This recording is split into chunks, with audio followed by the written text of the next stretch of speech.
Hi friends, ഇന്ന് നമ്മൾ അമൃതം പൊടി വെച്ച് നല്ലൊരു കേക്കാണ് തയ്യാറാക്കുന്നത്. ഒരു ബൗളെടുത്ത് അതിലേക്ക് 1 കപ്പ് അമൃതം പൊടിയാണ് ഇട്ട് കൊടുക്കുന്നത്. കട്ടയില്ലാതിരിക്കാൻ വേണ്ടിയിട്ട് ഞാൻ ആദ്യം ഒരു അരിപ്പ വെച്ചിട്ട് അതിലേക്കാണ് ഇട്ട് കൊടുക്കുന്നത്. ഇനി ഒരു 1/4 ടീസ്പൂൺ ബേക്കിംഗ് പൗഡർ ചേർക്കാം. 1/4 ടീസ്പൂൺ ബേക്കിംഗ് സോഡയും കൂടെ ചേർക്കുന്നുണ്ട്. ഇനി നമുക്കിതിലേക്ക് 2 ടീസ്പൂൺ കൊക്കോ പൗഡറും കൂടെ ചേർത്ത് കൊടുക്കാം.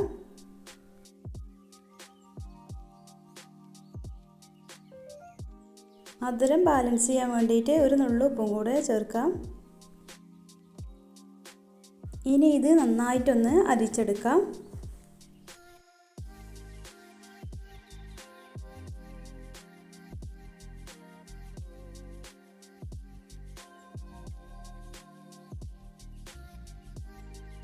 ഇനി ഒരു മിക്സിയുടെ ജാർ എടുത്ത് അതിലേക്ക് 2 മുട്ട പൊട്ടിച്ചൊഴിക്കാം.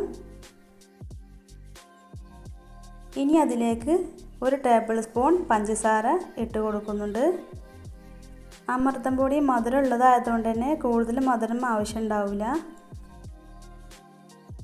1/4 ടീസ്പൂൺ വാനില എസൻസും കൂടെ ഒഴിക്കുന്നുണ്ട്. 1 ടേബിൾ സ്പൂൺ ഓയിലും കൂടെ ചേർത്ത് കൊടുക്കാം. ഇനി ഇത് നന്നായി ഒന്ന് അടിച്ചെടുക്കാം. നന്നായി അടിച്ചെടുത്തിട്ടുണ്ട്. ഇനി ഇത് നമുക്ക് ഒരു ബൗളിലേക്ക് മാറ്റാം. ഇനി ഇതിലേക്ക് മാറ്റി വെച്ച അമൃതം പൊടിൻ്റെ കൂട്ട് കുറേശ്ശെയായി ചേർത്ത് കൊടുക്കാം.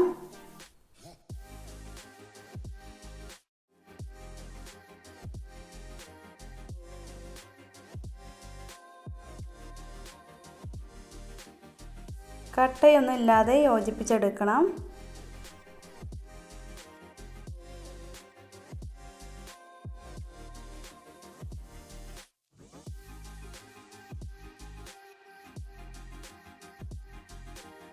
നന്നായി ഒന്ന് യോജിപ്പിച്ചെടുത്തിട്ടുണ്ട്.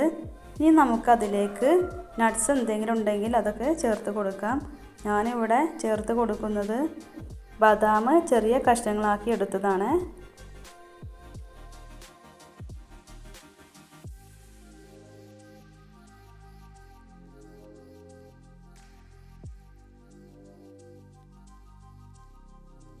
ഇനി ഒരു പാത്രം നന്നായി ഒന്ന് നെയ്യ് തടവി എടുത്ത് വെച്ചിട്ടുണ്ട്. അതിലേക്ക് കുറച്ച് മൈദ ചേർത്ത് ഒന്ന് തടവി എടുത്തിട്ടുണ്ട്. അടിയിൽ ഒട്ടിപ്പിടിക്കാതിരിക്കാൻ വേണ്ടിയിട്ടാണ് അങ്ങനെ ചെയ്തിട്ടുള്ളത്.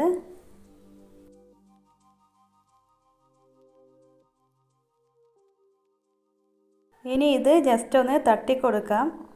അതിനുള്ളിലുള്ള ബബിൾസൊക്കെ ഒന്ന് പോകാൻ വേണ്ടിയിട്ടാണ്.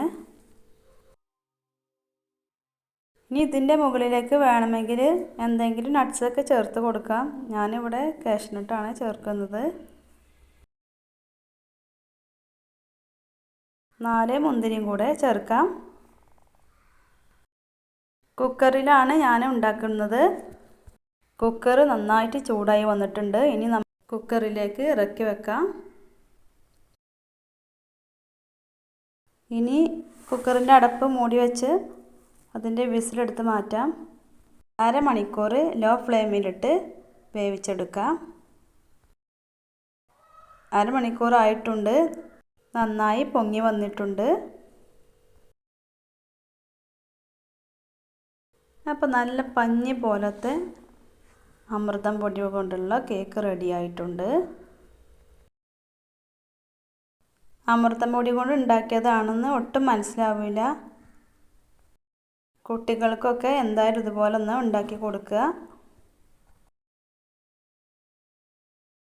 വീഡിയോ ഇഷ്ടമായെങ്കിൽ ലൈക്ക് ചെയ്യാനും ഷെയർ ചെയ്യാനും സബ്സ്ക്രൈബ് ചെയ്യാത്ത കൂട്ടുകാരുണ്ടെങ്കിൽ സബ്സ്ക്രൈബ് ചെയ്യാനും മറക്കരുത്. അപ്പോൾ പുതിയ വീഡിയോയുമായിട്ട് വീണ്ടും കാണാം. Okay, thank you.